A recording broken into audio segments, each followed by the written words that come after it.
CTET का जो अभी एग्ज़ाम आपका चल रहा है उसके लिए क्वेश्चन मोस्ट इम्पोर्टेंट जो क्वेश्चन है और जिस प्रकार के क्वेश्चन आ रहे हैं उस प्रकार के क्वेश्चन मैं आपको इस वीडियो के माध्यम से बता रहा हूँ। चाइल्ड डेवलपमेंट एंड पेडागोजी के 15 क्वेश्चन हम डिस्कस करेंगे।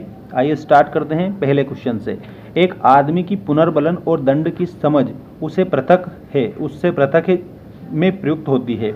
याद रखना, इसमें पृथक है पुनर्बलन और दंड की समझ उससे पृथक है, वो किस में प्रयुक्त होती है? तो क्रिया प्रसूत अनुबंध, जिसको ऑपरेंट कंडीशनिंग भी बोला जाता है, इसमें प्रयुक्त होती है।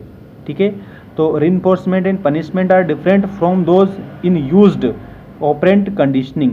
आपको इस प्रकार से याद रखना है। ठीक है, रीइंफोर्समेंट एंड पनिशमेंट आए तो ये डिफरेंट होती है। किससे डिफरेंट होती है? तो ऑपरेंट कंडीशनिंग। इस प्रकार से आप इसमें याद रखेंगे। इसके बाद में नेक्स्ट क्वेश्चन आप देखेंगे और ये आपका बिल्कुल एक सेट पेपर की तरह है, इसमें से बिल्कुल एज इट इज क्वेश्चन बन रहे हैं। ऐसे क्वेश्चन मैं आपको बता रहा हूँ। Separation anxiety is considerably reduced in the child by the age of, मतलब कि बच्चे को निम्न आयु वर्ग में पहुंचने पर अलगाव उत्सुकता काफ़ी कम हो जाती है। किस में कम हो जाती है अलगाव और उत्सुकता? तो 3 से लेकर के तो 4 वर्ष में। ठीक है, तो 3 and 4 ईयर आप इसमें याद रखेंगे। इसके बाद में देखिए बुद्धि लब्धि आईक्यू में मापा जाता है। आईक्यू में क्या मापा जाता है? तो उसमें आपको याद रखना है जो जनरल इंटेलिजेंस होता है उसको मापा जाता है आईक्यू में। याद रखना सभी आप आईक्यू। ठीक है, इसका फॉर्मूला आपको याद रखना है।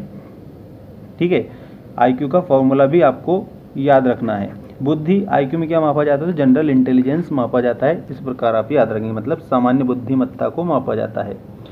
इसके बाद में देखिएगा निम्नलिखित में से कौन सी माप एक व्यक्तित्व प्रक्षेपी विधि नहीं है?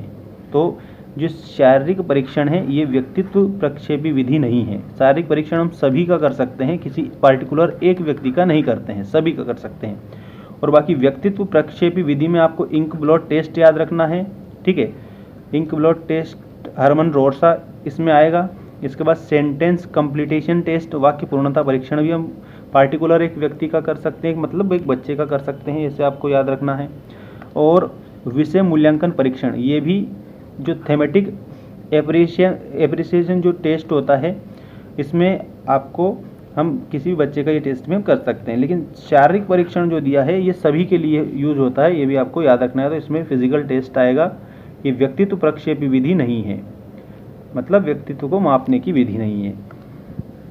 Which of the following is not a learning theory, इनमें से कौन सा लर्निंग थ्योरी नहीं है? देखिए व्यवहारवाद भी लर्निंग थ्योरी के अंतर्गत आता है, जिसमें बिहेवियरिज्म है और कॉग्निटिविज्म संज्ञानात्मक जो विकास का सिद्धांत है ये भी आता है, जैसे जीन पियाजे ने बात करी इसके बारे में बहुत सारी। कंस्ट्रक्टिविज्म रचनावाद भी इसमें आ जाता है। ठीक है, लेकिन जो लर्निंग थ्योरी नहीं है वो संप्रत्यवाद वाली लर्निंग थ्योरी नहीं है। तो आपको ऑप्शन नंबर 1 पर जाना है इसमें। ठीक है, ये अधिगम का सिद्धांत नहीं है, संप्रत्यवाद।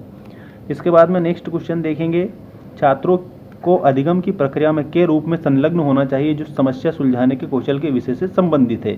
मतलब कि अधिगम प्रक्रिया में किसके रूप में संलग्न होना चाहिए? तो उसको प्रासंगिक जो अनुभव है उसके रूप में संलग्न होना चाहिए। ठीक है, तब वो जाकर समस्या सुलझा सकता है, उसका जो कौशल है उसको डेवलप कर सकता है, मतलब कि प्रॉब्लम सॉल्विंग स्किल्स उसके अंदर डेवलप हो जाती है। इसके बाद में नेक्स्ट क्वेश्चन आप देखेंगे, उस सिद्धांतकार का चयन करें जिसका सिद्धांत शिक्षण संगठन और योजना अधिगम प्रणाली के संबंध में बताता है। मतलब कि teaching machine and programmed learning system के बारे में बताता है। तो ये जो सिद्धांत है वो BF स्किनर जी के द्वारा बताया गया है। BF स्किनर ने ही शिक्षण संगठन और योजना अधिगम प्रणाली के बारे में बताया है। इसके बाद नेक्स्ट क्वेश्चन याद रखिएगा। नेक्स्ट क्वेश्चन आपको दिया है कनेक्टिविटी कैरेक्टरिस्टिक्स इज, मतलब सृजनशील विशेषताएं हैं। सृजनशील विशेषताएं क्रिएटिविटी से रिलेटेड जो विशेषताएं होती है वो सृजनशील विशेषताएं कहलाती है। तो आपको ऑप्शन में देखना है, देखिएगा, फोटोग्राफिक स्मृति, भिन्न सोच डाइवर्जेंट थिंकिंग, इंट्रोवर्ट मतलब अंतर्मुखी जो सिर्फ अपने बारे में मतलब अंदर ही अंदर अपने मन में ही सोचता है, अंतर्मुखी होता है, फास्ट लर्निंग तीव्र अधिगम। तो इसमें सृजनशील मतलब इसमें क्रिएट कर रहा है बच्चा, तो कैसी थिंक होनी चाहिए, तो डाइवर्जेंट थिंकिंग होनी चाहिए, मतलब कि भिन्न सोच होना चाहिए। ठीक है, अलग अलग प्रकार से, जैसे मान लीजिए किसी भी प्रकार की चीज़ों को क्रिएट कर सकते हैं, किसी भी स्किल्स को हम बना सकते हैं, किसी कोई सा भी स्किल्स सीख सकते हैं, तो उसके लिए क्रिएटिविटी भी होनी चाहिए ताकि उसको हम अप्लाइड करें। ठीक है, तो creativity characteristics is divergent thinking. ठीक है ना, भिन्न सोच इसमें आपको याद रखना है। इसके बाद में अगला जो प्रश्न है उस पर आप ध्यान देंगे। देखिएगा, इसमें आपसे पूछा गया है, कक्षा में विकलांग बच्चों को शामिल करना अब एक विश्वव्यापी प्रचलन है, किस प्रकार की कक्षा में, तो रेगुलर कक्षा में, मतलब जो नियमित जो कक्षाएं होती है उसमें विकलांग बच्चों को शामिल करना चाहिए, यहाँ पर ये बताया है। ठीक है, अगर मान लीजिए हम विकलांग बच्चे के लिए अलग से क्लास लगाने लग जाएंगे तो फिर वो किसको सूचित करेगा, वो भेदभाव को सूचित कर देगा, जो कि बच्चे के लिए अच्छा नहीं होगा, उसकी लर्निंग में मतलब कह सकते हैं कि वो एक प्रकार से बाधा उत्पन्न करेगा। तो आपको यहाँ पर याद रखना है, कक्षा में विकलांग बच्चों को शामिल करना चाहिए, जो रेगुलर स्टूडेंट जो पढ़ते हैं उनके ही साथ में उसको भी पढ़ाना चाहिए, तो रेगुलर नियमित के रूप में उसे हमें शामिल करना चाहिए।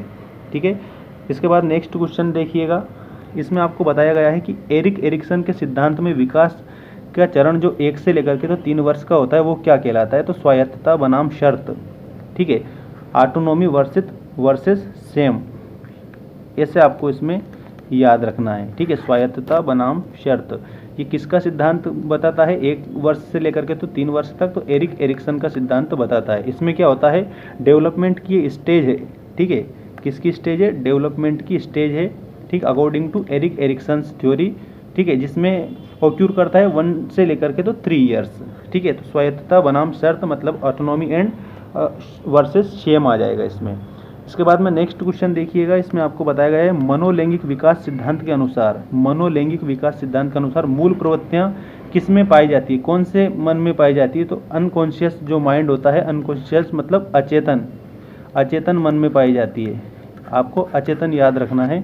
ठीक है, तो मनोलैंगिक विकास सिद्धांत के अनुसार बताइए मूल प्रवृत्तियां किस में पाई जाती है, अचेतन में। इसके बाद नेक्स्ट क्वेश्चन पर ध्यान देंगे, क्वेश्चन नंबर 12 देखिए, cognitive development does not study, मतलब जो संज्ञानात्मक विकास है वो किसके बारे में नहीं बताता है, तो रिश्तों के बारे में वो नहीं बताता है, रिलेशनशिप्स के बारे में नहीं बताता है, वो किस किस के बारे में बताता है, तो आपको याद रखना है, वो समस्या निवारण के बारे में बताता है, मेमोरी मतलब स्मृति के बारे में बताता है, भाषा के बारे में भी बताता है, रिश्तों के बारे में वो कॉग्निटिव डेवलपमेंट है वो बात नहीं करता है। ठीक है, आपको इस प्रकार से याद रखना है संज्ञानात्मक विकास, और ये किससे रिलेटेड है, तो ये है पियाजे जी से रिलेटेड, जीन पियाजे से संबंधित है, ऐसे भी आपको याद रखना है। ठीक, इसके बाद नेक्स्ट क्वेश्चन देखिएगा, इसमें आपको बताया the importance of play in education was mentioned by, मतलब शिक्षा में खेल के महत्व को किसके द्वारा उल्लेखित किया गया है, तो अरस्तु के द्वारा। अरस्तु ने खेल विधि का प्रतिपादन किया है, ऐसे भी आपको याद रखना है। ठीक है, और खेल विधि मुख्य रूप से इसके बाद में अरस्तु के जो शिष्य हैं उन्होंने भी चलाई है, और खेल विधि में कोल्डवेल कुक भी आता है, कोल्डवेल कुक, ये नाम याद रखिएगा। ठीक है, मुख्य रूप से इन्होंने बहुत सारी बातें बताई है खेल विधि के बारे में, कोल्डवेल कुक। तो खेल का महत्व किसने बताया, तो अरस्तु ने बताया है, यहाँ पर ऑप्शन के आधार पर अरस्तु आप करेंगे। इसके बाद में देखिएगा, अधिगम का प्रभावी पक्ष हमारे व्यवहार के पहलू द्वारा वर्णित होता है, कौन से पहलू के द्वारा, तो अनुभूति के द्वारा, मतलब कि जो फीलिंग्स हैं उसके द्वारा वर्णित होता है, मतलब बताया जाता है कि जैसे मान लीजिए हमें कई प्रकार के अनुभव होते हैं, और अनुभव के माध्यम से जो व्यवहार में जो परिवर्तन होता है, ठीक है ना, जो लर्निंग कहलाती है एक प्रकार से, ये भी आपको याद रखना है। तो अधिगम जो है वो तभी सफल होता है जब हमारे व्यवहार में परिवर्तन हो, याद रखना, किस में परिवर्तन हो, व्यवहार में परिवर्तन। अगर व्यवहार में परिवर्तन होगा तो वहाँ पर हम कह सकते हैं कि हमने कुछ सीखा है, मतलब कि लर्निंग हुई है, अधिगम हुआ है, इसे आपको याद रखना है। ठीक है, because learning is a changes of behaviour. देखिए लास्ट क्वेश्चन है आपका ये, ICT can increase in inclusive education, मतलब कि समावेशी शिक्षा में ICT बढ़ा सकती है, क्या बढ़ा सकती है, तो पहुंच भी बढ़ा सकती है, समानता भी बढ़ा सकती है, और दक्षता भी बढ़ा सकती है। पहुंच बढ़ा सकती है, समानता बढ़ा सकती है, दक्षता बढ़ा सकती है, एक्सेस, इक्विटी और इफिशियंसी, ये तीनों बढ़ा सकती है। ठीक है, आपको इसे याद रखना है। तो आप सीटेट के लिए जो तैयारी कर रहे हैं, अच्छे से आप एग्ज़ाम दें। Best of luck for your examination. इससे भी आपकी काफ़ी हेल्प हो जाएगी।